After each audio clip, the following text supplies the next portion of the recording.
November 23rd, 2000, Granddad Remembers. Go. Well, the first thing I want to say is to thank the Lord for blessing me in so many wonderful ways.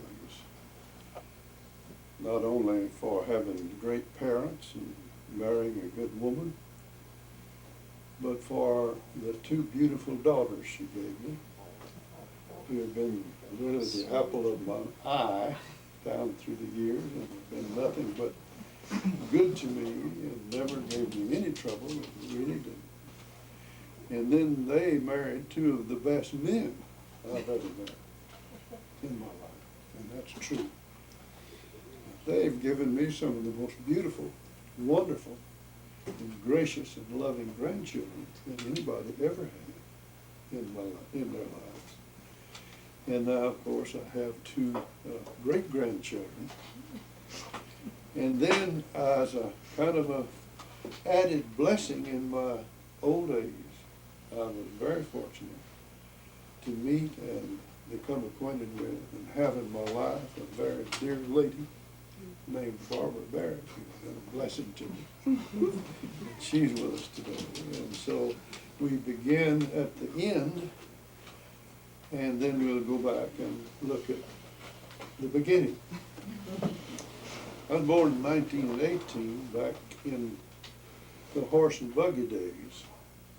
And my generation was the one and only generation that lived from the horse and buggy days to travel in outer space. And that's been quite a change. It's kind of scary sometimes, but it's been very enlightening and enjoyable to live in that age. Very fortunate. If I had a time to choose to be born and to live in all the ages about which I know anything, this would have been the one. As I said, I was born in 1918 and wasn't born in the hospital. I was born at home. Of course, I wanted to be born at home so I could be near my mother. And very fortunate, because I heard of another fellow that when he was born, he was so ugly that the doctor, when he saw his face, instead of spanking him, slapped his mother.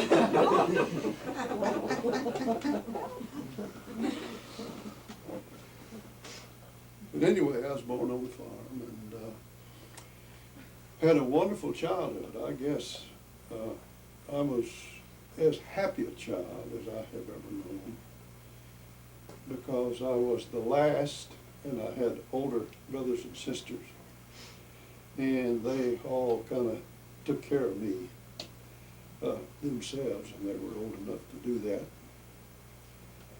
And we lived on the farm, and my father had a peanut thresher and a grist mill to grind corn, and had a shingle mill. He made shingles, and a pea thresher, and we had a syrup mill. And so not only did they farm, but they serviced the community. Every other farmer. We had a peanut candy factory back in those days in Texarkana. And everybody was raising peanuts, and my father thrashed all the peanuts. And the syrup mill, we made our own syrup. And as I grew up, my job was it was an old syrup mill that had grinders that turned, and they had to be pulled by a mule. And so my job was to lead that mule around and make that syrup mill turn. And the juice ran down the hill into a big vat, and they boiled the syrup down there. And my mother tended to that, and my brothers and my sister would put the cane into the syrup mill, and I ran the donkey. So that was quite an experience. And of course, when I went to school, and I started the school in a one-room schoolhouse, which had 8 grades, and they would call, of course, the grades weren't many people, I think about 4 or 5 in my class. my age, they would call one grade up to the front and they would recite. And then they'd go to the back of the room and they'd move another grade up. And if you wanted to listen, you could learn a lot more than they intended to teach you. And so I figured I was really very fortunate to learn some good things before the time I was supposed to know them. And so when I moved to town, I was very fortunate to have little information that some of that kid didn't have because they didn't go to a one-room schoolhouse. Mm-hmm. Another thing about the one-room schoolhouse was that it was taught by an old gentleman named Mason. And after I grew up and did a little preaching down in the country, he started coming down there, and I baptized that old man. I was a school teacher in that one-room schoolhouse. So that was quite interesting. And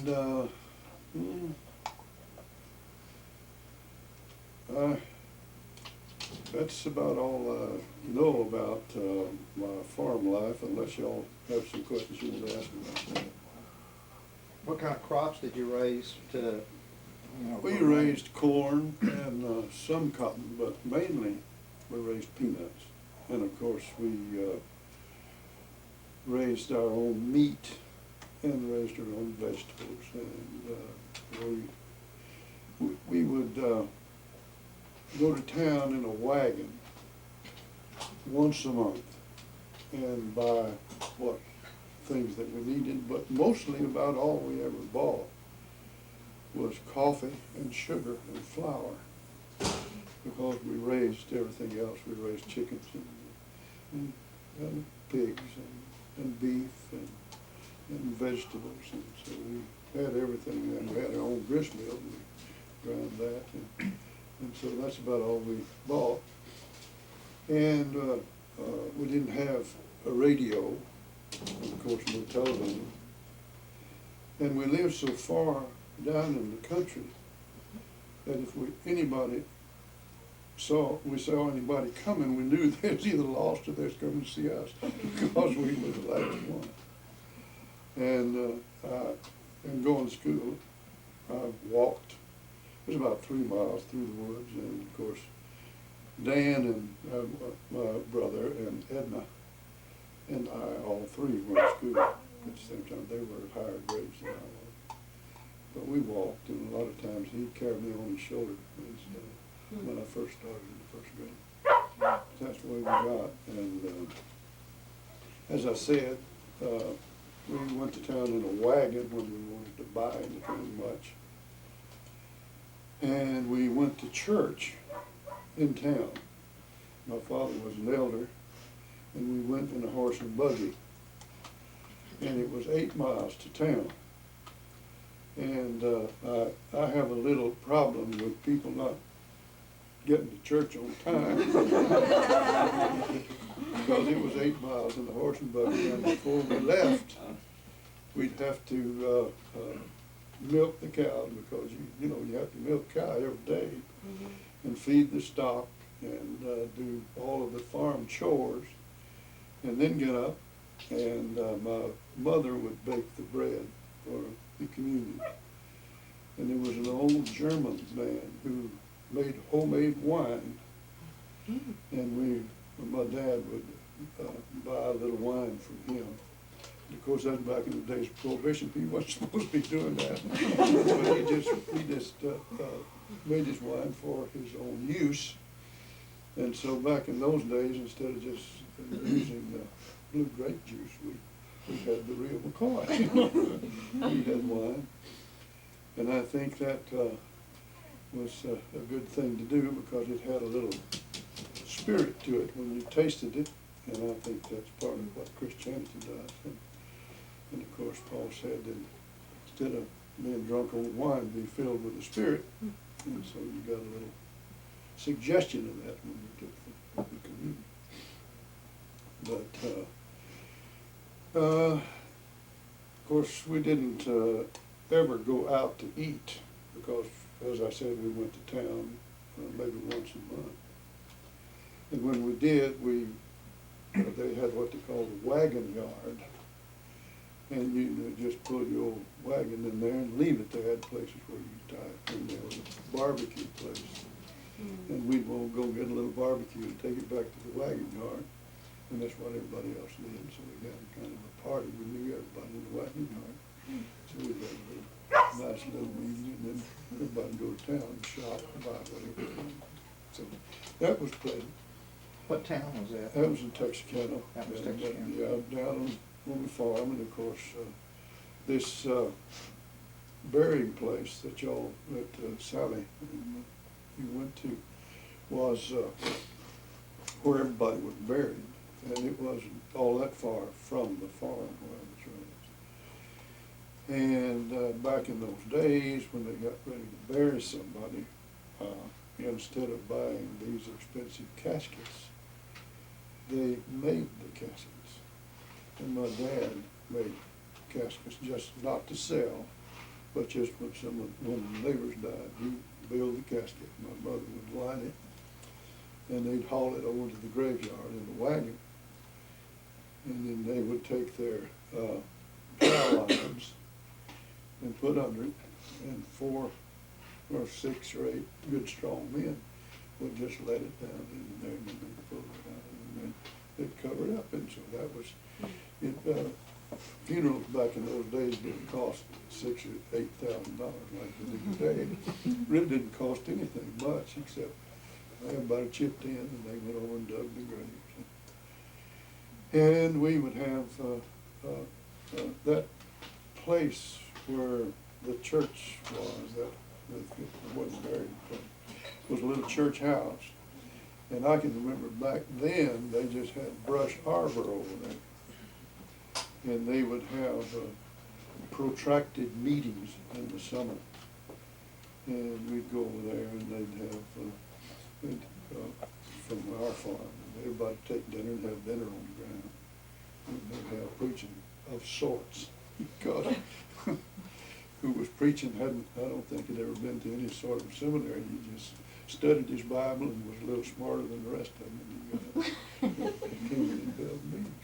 What were the caskets made of? Just pine boxes, that's all it was.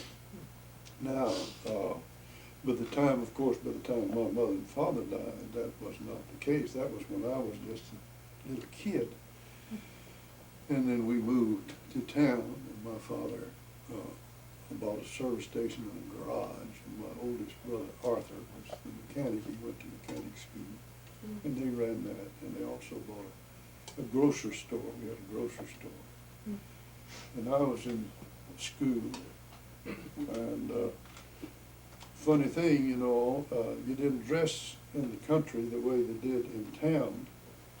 And I'll never forget the first day that I went to the school in town. My mother dressed me up to go to school, and I had on the cutest little short trousers, and a little silk shirt with a great big bow tie. Silk bow tie. And she sent me to school. I had 3 fights against her. Take that tie away from me and running me home. So that was a good experience too. Were those knickers? No, that happened later. We were, of course, I went to grade school, and then that was fairly close to where we lived on College Hill. And when I got up in junior high and high school, I had to walk from there, and that was another 3 miles. And in the summertime, or near the end of the season, around May or June, it was warm weather. And we'd all walk to school in a big crowd, I guess 15, 20 people walking to school. And in the afternoon, when school was out, the boys would break off and go out to an old swimming hole. And there would be some black boys in there. And we'd throw rocks at them, run their high ball, get back in and go swimming. On the way home from school. Race relations weren't quite then like that. But then, of course, I grew up, and After that, I was in business in Texas. After I finished high school, I was in business for myself at a service station and sold little appliances, the first one thing, souvenirs. Y'all can remember that episode in our lives. And then I think, well, and how I got into full-time church work was, I was running that service station, and on the holidays, the help would all get drunk and not show up. And so I had worked, I was open 24 hours a day, and I hired somebody to run it at night, and it didn't show up, and I had to go down there myself, and I'd been down there about 2 days without any sleep or eating one. And I'd go around with a crick in my neck and my telephone ringing down there in Carl Spain wanted to know if I wanted to move to Houston to be a song leader. And I said, just as soon as I can sit on this service station.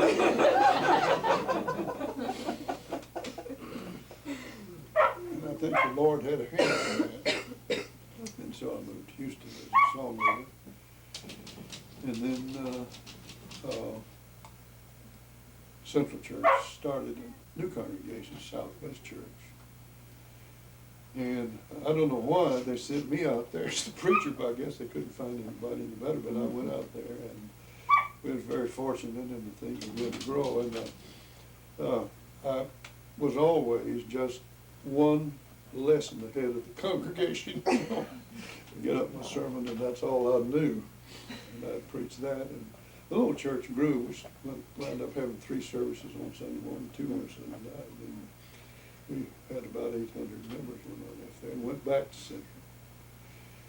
And then from time to time I moved from various churches, and there's no use going into all of that, because I always tried to, just before I got fired, to find another church and hire myself as a preacher.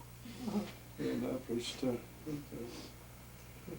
at Sunset Ridge, where we are now back and going to church there, retiring. As I said in the beginning, I'm very fortunate and very lovely lady to be my friend and companion. And we work together in the church. She's always been a good church worker. I've just about quit doing any preaching and teaching because my mind doesn't work anymore, and I miss that more than anything else. I guess from getting old. And so we visit some sick people in the hospital. So that brings me down to today, and that's it. When you were a child, what was your Thanksgiving like? Oh, they, well, pretty much like they are today, except of course we raised our own meat, raised our own turkeys, and we had our own ham, and we had a smokehouse, and we'd kill hogs and pack down the meat and salt, and sometimes we would smoke the hams and smoke the bacons, and that was really good stuff too. Who killed the turkey?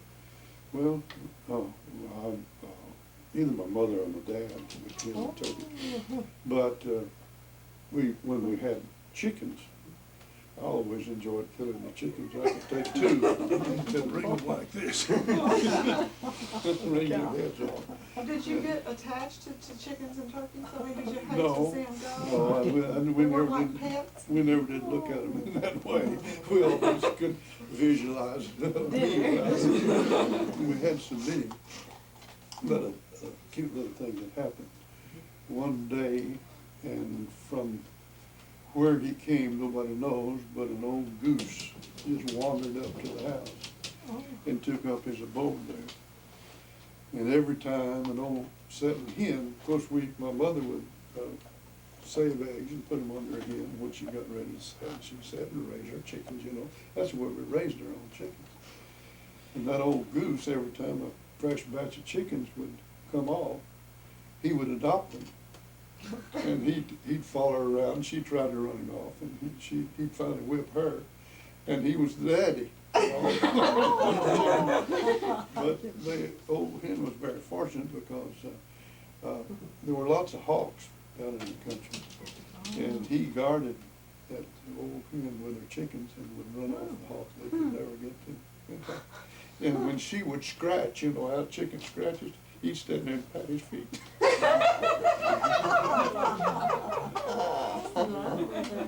Very funny. How many brothers and sisters did you have? Oh, I had a sister that I never did see. She was born first, and she died in infancy, and her name was Ruth. And then had three brothers and another sister, and they all have passed on. My oldest brother Arthur, and then brother Herbert, who had a very tragic accident. He went out, he worked for a company, and they sent him out to burn some trash. And he threw some gasoline on it and flared up, and he put up his hand with a gasoline can, covered himself, and jumped, and he was burned to death. And the others lived to quite a ripe old age and died just a natural death. And I'm the only one there. Where were your parents from originally? My father was from Mississippi, and I think so far as I have learned, my mother's people were there in Arkansas. And my mother said the first time she saw my father, she told her mother and dad, she says, I'm gonna marry him. And she did. But their experience was quite unique, I think. Of course, my grandfather was in the Civil War, and was, by that, happened to be with Robert E. Lee when he surrendered. And when the Civil War was over, wherever they happened to be, they just said, okay, fellas, war's over, go home, and they had to walk home. And you know, maybe 100 miles or 200 miles, they just had to go home the best way they could. And of course, they had money that was of no value when they got home. And so it was hard times, Black Rock back in those days. And when my father and mother got married, he was a saw filer, the old cross-cut saws where they used in timber, in the wood. And he worked for a company as the saw filer. And he got 50 cents a day for sawing filing saw. And my mother and he lived in a tent, and she cooked for all of the people. And he filed saws, and that's the way they made their living. Of course, they were very frugal, and they saved just about everything they made, and finally he wound up pretty, he wasn't poor by any, you know, real stretch of the imagination by the time I came on board, but we learned a little frugality, and I still have some of it today in my own bones I have. So, sometimes I guess it even seems stingy, but I don't it's just a little frugal. How large was your farm? Uh-huh.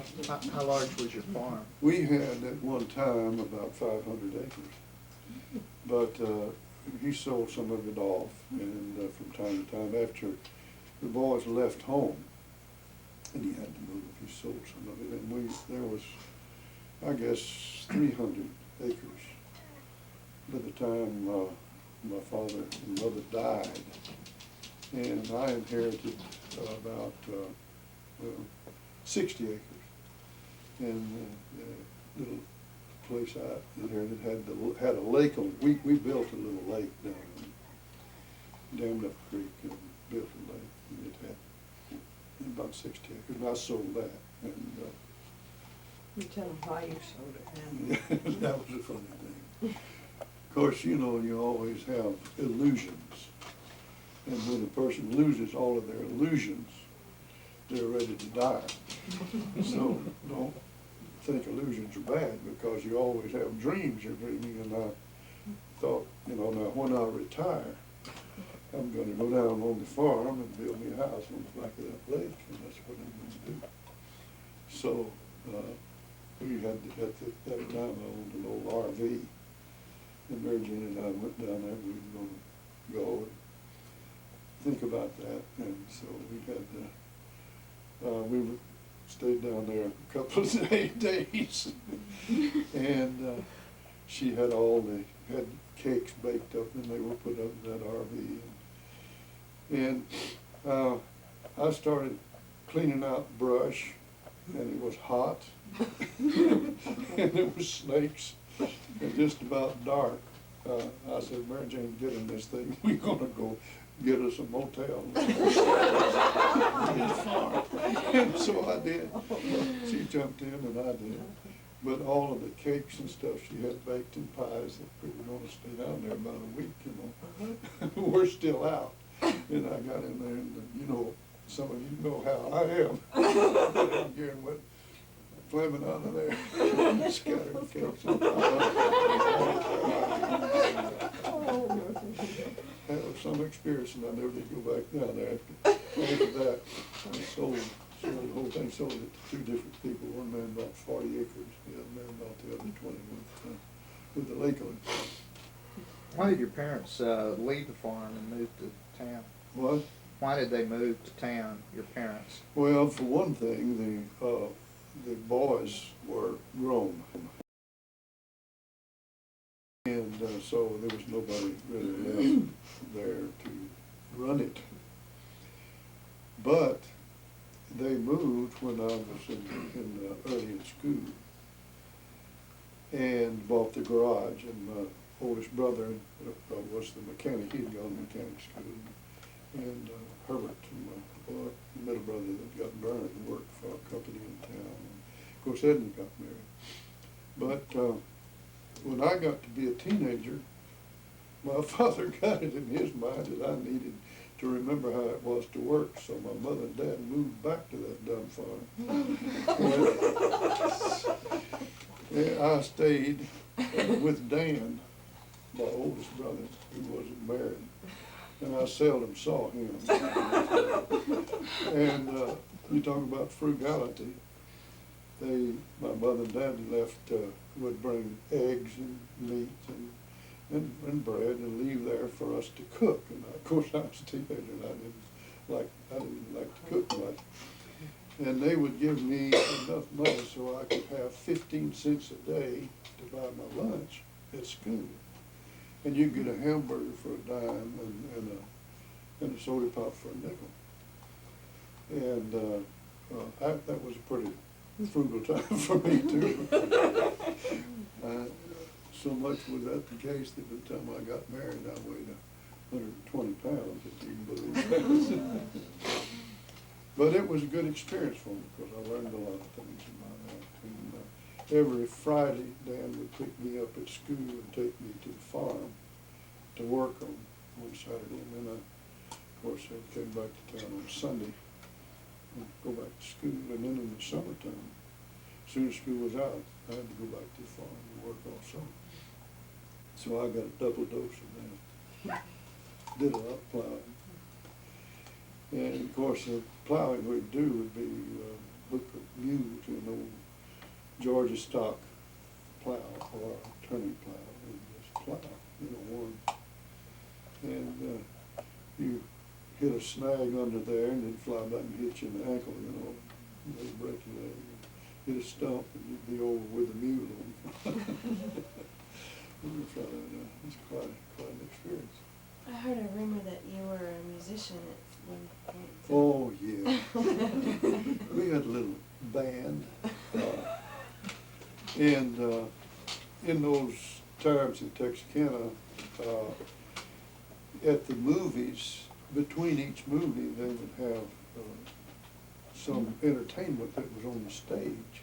Sometimes they'd have dancers, and sometimes they'd have a band. We played sometimes, and Bob Wills happened to be there one time when we were playing, and I played the bass fiddle. Dum, dum, dum, dum. And he wanted to know if I would want to work for him. Of course, I didn't. I was working for my dear brother at the service station for $1 a day, 12 hours a day. And, really big money. But, you know, money would go a long ways. In fact, I bought a car that was 3 years old for $75. Nothing down in 7.5 a month. And I bought my first house for $1,250. And $125 and 12.5 a month. You get interest at about 2% interest rate. And then, of course, World War II came along, and I was working for, at that time, I was working for Gulf Oil, WCW, and a Gulf place in the daytime, and then I worked at, they had a defense plant in Texarkana, an old Star Defense plant, and a storage depot, and I got a job out there at night, running the telephone system. And then I got a job out there in the daytime finally, and I left, went out there in the daytime, that's what I was doing. And of course, I had 2 children and was 1A, ready to be called in the draft when the war ended, so that was kind of and them was close calls. It was. It was. But, that's about it, unless y'all have some questions right there. Weren't you in the National Guard for a while? Yeah, when I went to, when I worked for Dan, I joined the National Guard. They had a unit there in Texarkana. And in the summertime, we'd go to camp. We went to Fort Riley, Kansas, to camp. And it was an infantry division. And in Fort Riley, they had signs in every yard almost, and soldiers and dogs stay off the grass. Too much of soldiers. But I was in the National Guard. And what you got for being in the National Guard was free license for your car. Okay. That's all we got. You didn't get any pay? No, you didn't get any pay. You just did the National Guard. But, you know, we didn't do a whole lot either. We met one night a month is what we did, and drilled and learned how to use rifles and learned how to stay in step and learned how to turn around, you know, like they do in the armed services. Great day, of course, it was peacetime, and it wasn't too hard. Where'd you meet Grandma? We almost met in the nursery at church. But really, I came to meet her in junior high, when she first came to junior high. I was in junior high. I was ahead of her. She was 1 year younger than I, some of the time, sometimes 2 years. And so she was in school when I was. And as soon as she finished high school, and she was 18, and I was 19, and we got married, and I was 19, and she was 18. She was a cute little petite girl. She was so we were together from just, you know, kids.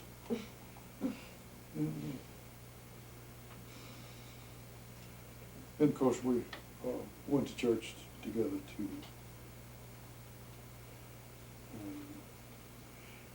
And in the process, I did some preaching as I had a job during the week in little country churches. I would prepare and go preach every Sunday for a while down in the country, and would hold meetings.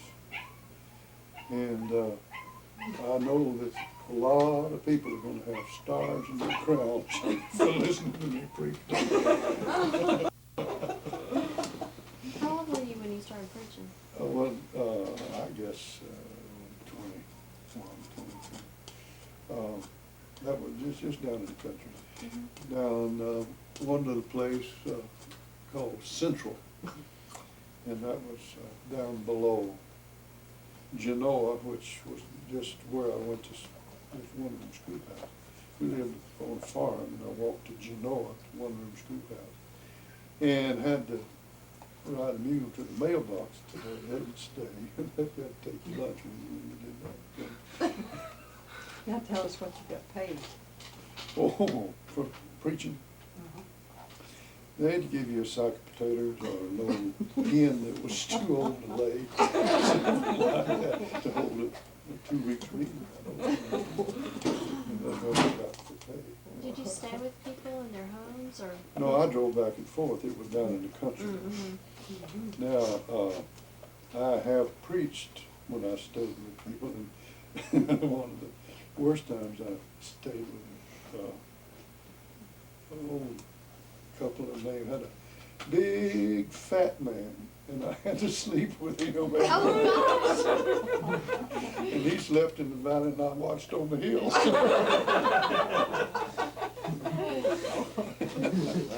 Tell the story about baptizing that woman in the creek where she got away from you. Don't you remember? She was quite large and y'all Oh, dropped her yeah, or she, something. it was in a river. And, you just, you know, had a muddy bottom and a muddy place to go out there. And she was coming down, big fat woman. And she slipped down and just splashed, almost splashed all the water out of that river. And that was about it. But another experience I had, I was going to baptize a lady, and her husband said, "You baptize my wife, I'm going to kill you." And he was sitting off up on the hill with his shotgun. Well, I baptized his wife in a little old pond. And, of course, he killed me. No, he didn't. I finally wound up baptizing him. But I had another experience with a gun. Rudy was part of that. We had that was when I was working at Central Church, and Rudy and Karen had come down to visit us. And we went home to dinner, and the telephone rang, and this lady said, "Could you come over here? I'm having a real problem with my husband." And he was a blind man. And I said, "Yeah, I can." She said, "It's real urgent that you come." And Rudy said, "I'll go over there with you." And he waited out in the car, and I went in. And when I went in, that man was sitting at the table. And I just went on in there and sat down. And when I did, he had a gun, pistol. He says, "Who sent for you?" Pointed that pistol at me. And I said, "Well, I thought you did." But I stayed with him a while, and I think Rudy wondered if I was ever gonna come up. Could have been dead in the house. His His wife came out. And I finally wound up talking him out of the gun, of course. He took it. And I unloaded it, first thing I did. And I kept one of those bullets for a long time, I think I may still have it around someplace. But he finally started coming to church and baptized him. So I've had some experiences. That's one reason I quit preaching. Thought it was interesting that he was blind, but he could hear movement. Oh, yeah. So every time you'd move, he'd point the gun at you. Yeah, that's right. That was great. Barbara had a lot of experience about turkey. Went at her home on Thanksgiving. You want to tell that story? They don't Yes, have we do. Yes, we do. Let's tell it. Well, we had, there were 6 kids in our family, and I was 13 at the time. And we didn't live on the farm. My grandfather had a farm. I guess he had about 3,000 acres, and had an awfully big farm. And he had houses on there, and we lived in one of those houses. And every year we would get our own turkey and raise him. And Harry, the brother that was under me, 2 years younger, all the kids were 2 years apart, 6 of them. And Harry was supposed to raise that turkey and give him corn and everything to make it real, real fat and good. And Harry fell in love with the turkey. And it was, I guess, about 2 or 3 days before Thanksgiving was to come. Of course, Mother had hams just like Paul. They butchered their own cattle and their pigs, and they'd take them out and put these big big iron things between the gristle and the foot, between the ankle, and hang him up and dip him down in water. And then they would take butcher knife and scrape him, get all that hair off. And we kids used to watch it, and we'd wait for the bladder for the football. Oh. And that's right. And the blacks would get around to get the chitlins and all the parts that the whites didn't want. But anyway, when Thanksgiving was coming, Harry loved his turkey. Every time he came out the door, he'd follow him, and Harry'd have corn in his blue jeans, in his overalls. He wore those bib ones. And so when 2 days before we were supposed to have Thanksgiving, Harry took that turkey out into the apple orchard. I guess it was way up on the mountain from us. We had Craig was here. He'd know about mountains. You live right down in there, and he tied the legs of that turkey to that tree. And that was 2 or 3 days. I guess he left water. He never did tell us. I never did ask him. And anyway, when we got ready to kill the turkey, Mother couldn't find him. And so we looked everywhere for that turkey. Because somebody came out and they said Harry out and all the way around. Harry knew all along. Nobody else knew that Harry had taken turkey out to the apple orchard and tied him up. So Mother got busy right day before Thanksgiving and fixed a turkey, some of the beef that we had. They canned their beef, and we had a ham, a good ham, one of those really old Virginia hams with a gravy on. But we didn't find that turkey until the day after, and so Mama asked Harry, "What do you suppose happened to the turkey?" And Harry had put up a big front. He cried and he did all that bull. And he came out and he had gone back up the orchard and brought that big old turkey in, walking him in. Of course, Daddy pulled out his belt. They did that in that time. They just unbuckled him. The thing would come out and he could whip him across the buttocks. But Harry got it. He really got it. He got one big whelp, I can remember him. But I never will forget the awful feeling that he took that turkey and tied it to the tree. That's a great story. Yeah, it was so Did sad. y'all ever eat that turkey? Yeah, we finally did. But Harry didn't. Harry cried. We were taught not to be sentimental about animals or anything like that. But Harry had to watch us eat it, but he couldn't eat it. It was just like a duck. We had a duck we called Hector. It was a, what do you call these ducks that are all beautiful color? Mallards. Yeah. We had a mallard, and this was on Sidell where we lived, and we had a swimming pool. And the duck was a little tiny thing. We let him swim in it and clean the pool out later on. And so we got, everywhere we went, we had a beagle dog too, and the ducks have to have the first person they see or first animal they see, they take up with it, and they marry for life.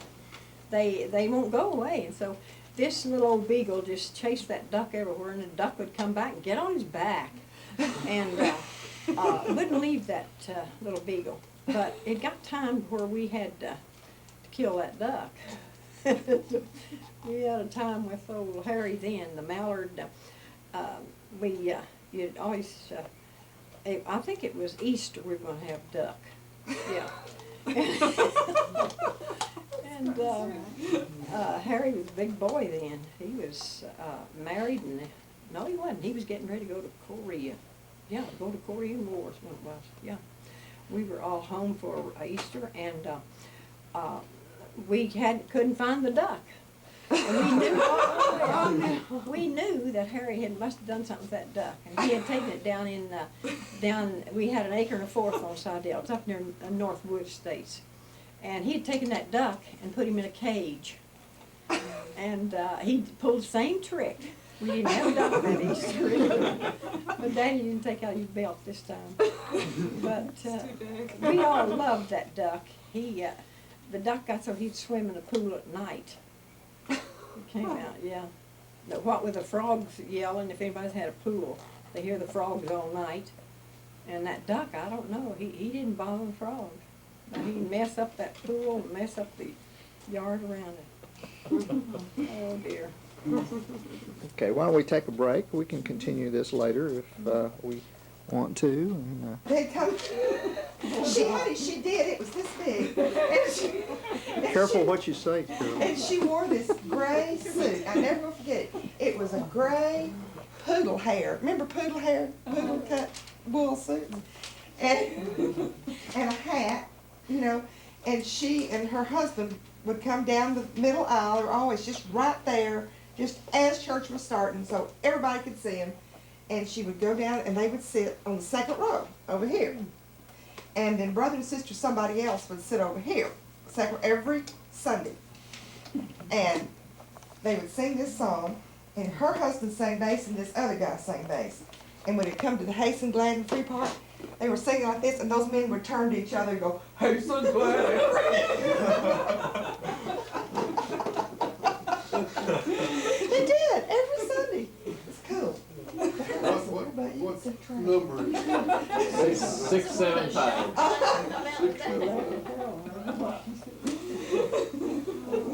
We're gonna sing it?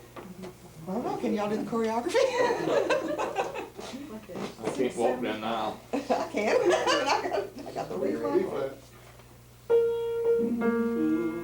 I am resolved no longer to linger, charmed by the world's delight. Things that are higher, things that are nobler, these have allured my sight. I hasten to him, hasten so glad and free, hasten glad and free, Jesus. Jesus, greatest, highest, I will come to thee. I am resolved to enter the kingdom, leaving the paths of sin. Friends may oppose me, foes may beset me, still will I enter in.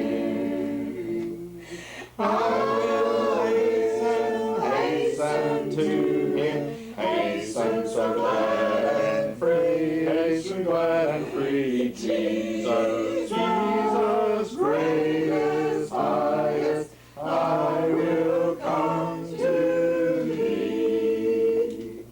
We've got some good faces. We do. We really do. Oh, Troublesome Times Are Here. It's Oh, on where's page that? 342. Troublesome. What number is it? 342. That's a good one. Yes, it is. Especially in these times. These times. And when was this written? It was written about November the 6th.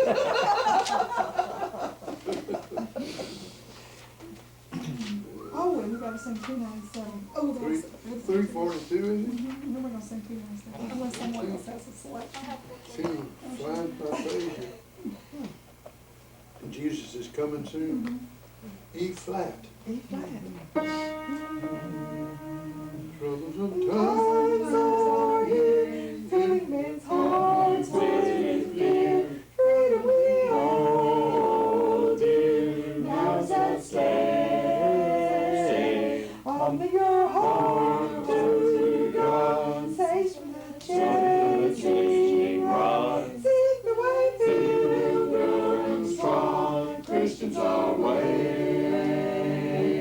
Jesus is coming soon, morning our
If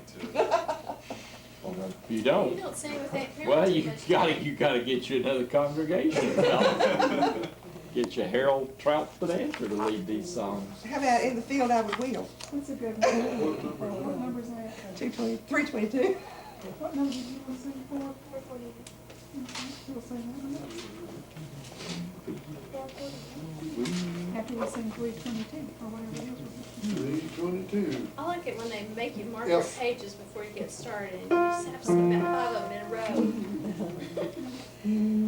In the field I would wheel, sickles brave and true. In the fight for the right, I would dare and do. Spend my days in the praise all the journey through. Let me live close to thee each day. Let me live close to thee. Take my hand, Lord, all the wrong way.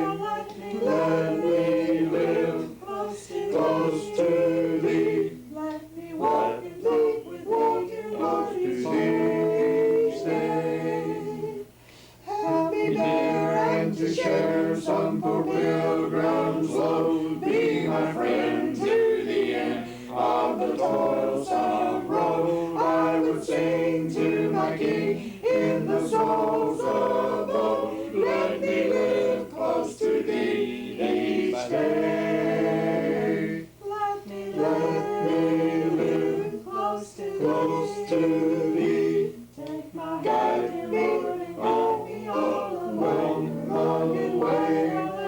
Let me live close to thee. Let me walk in faith with walking close to thee each day. I love that. What was yours, Timothy? 448. 448? Oh, that's a hard one. That's a good one. This crowd can do Yeah, right. We'll get that. E flat. There's a message true, glad Take a for message. the sinful and the sad. Ring it out, ring it out, ring it out, ring it out. It will give them courage too. It will help them to be true. Ring it out, ring it out, ring it out, ring it out. Merrily ring, speed it away. For land Message divine, and sea, sing it today. still far from Jesus, many live in sin and doubt. Darkness and doubt. Ring out the news that man's been free to all the lost of every nation. Ring it out. That was Jen. Hey, that's a dandy. And she said they're on their way. Oh. Maybe about an hour and a half before we got here. June, Are baby. you gonna still be able to be singing by the time I they hope get not. Do we need to go She live said, at don't Kevin you, before she this? said, Uh-uh. she said, don't you wish the Lord would just come while you're singing? No, the best time for the Lord to come was described by Dean Smith when he said that at 6 he would learn to play the violin. And in the program, his mother said, "Now don't be nervous, son. Just put your best foot forward and step out there and play that violin." So he said he did, but unfortunately he didn't take his foot out of the stool he was sitting on. And he fell headlong forward on the stage and smashed his violin under him. And he said as he lay there on the stage, he thought, if the Lord is coming, I wish he'd come right now. And they had to close the curtain of the stage before they get up.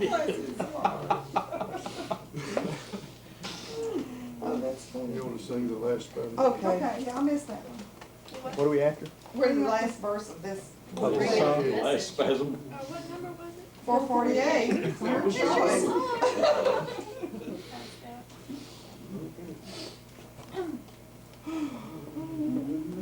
Where's it start on? There's a Message moving by. Oh, we're doing the last verse. I'm sorry. Oh, yeah, that's Let me right. start on.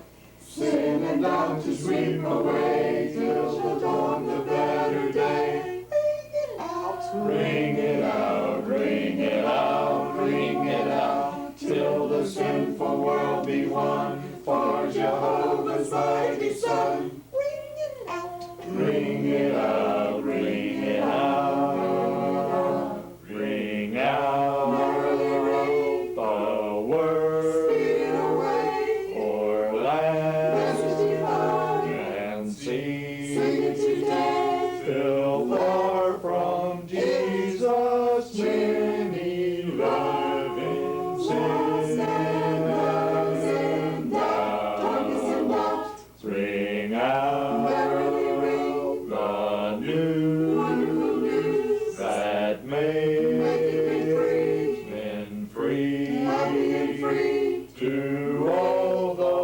lost of every nation, ring a message out. That's the dish rag That was song. much better the second time around. What about We learn as we go. 545, this world is not my own? We haven't sung that, have we? No, we haven't. You gotta sing that. It's 545. G.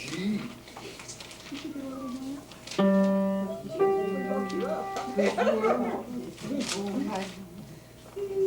This world is not my home, I'm just a passing through.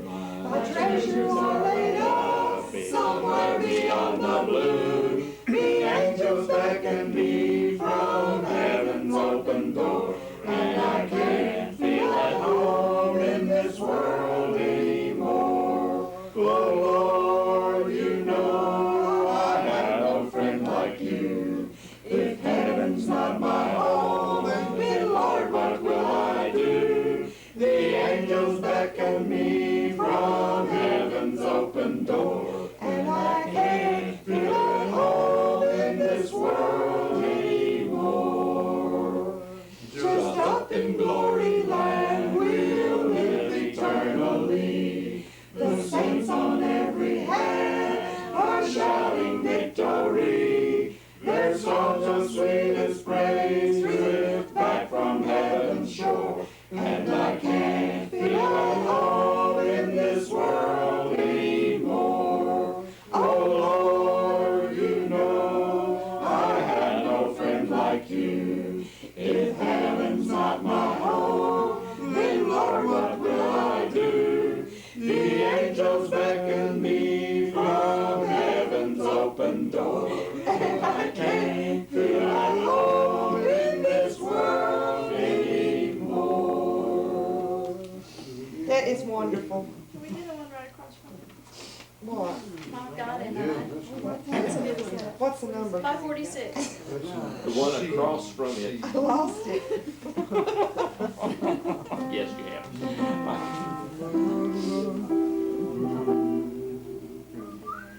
My God and I go in the field together. We walk and talk as good friends should and do. We clasp our hands, our voices ring with laughter. My God, I love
pretty song.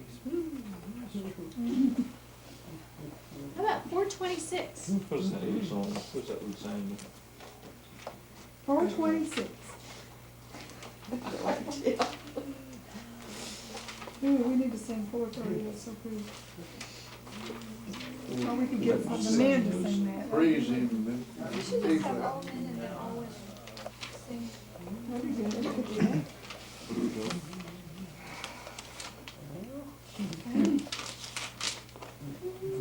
Is that about right? B flat.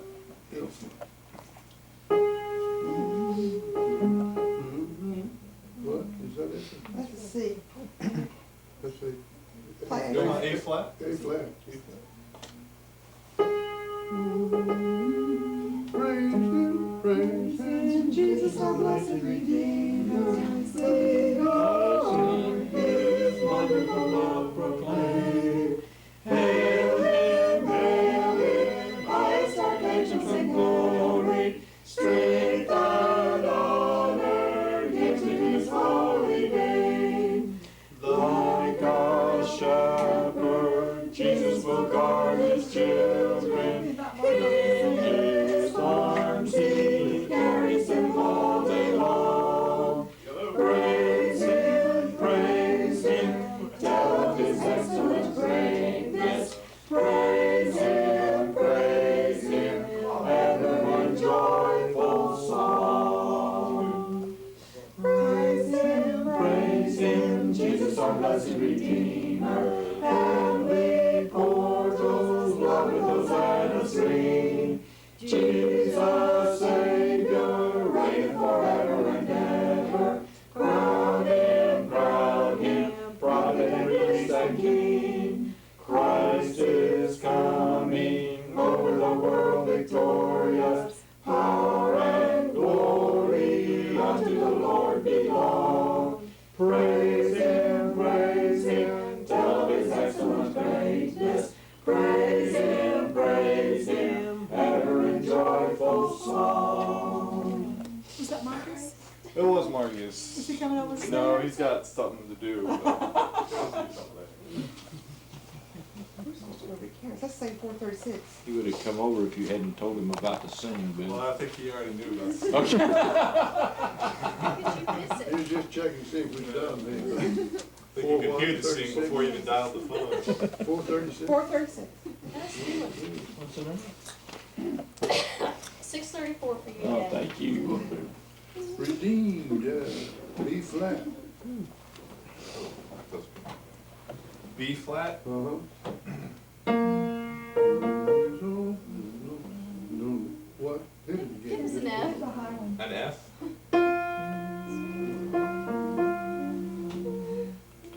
Sweet is the song. Sweet is the song. I'm singing today. I'm singing today. I'm redeemed. I'm redeemed. I'm redeemed. I'm redeemed. Trouble and sorrow. Trouble and sorrow Have vanished away. have vanished away. I have been I have been redeemed. I'm redeemed. I'm redeemed. By love divine. By love divine. Glory, glory, Christ is mine. Christ is mine. Christ is mine. All to Him. All to Him. I now resign. I now resign. I have been redeemed. Precious indeed. Precious indeed. Is my Savior to me. Is my Savior to me. I'm redeemed. I'm redeemed. I'm redeemed. I am redeemed. Happy in glory. Happy in glory. Someday I shall be. Someday I shall be. I have been. I have been redeemed. Back to the bass. I'm redeemed. I'm redeemed. By love divine. By love divine. Glory, glory, Christ is mine. Christ is mine. Christ is mine. All to Him. All to Him. I now resign. I now resign. I have been redeemed. Amen. Would you call Karen and see what's going on over there?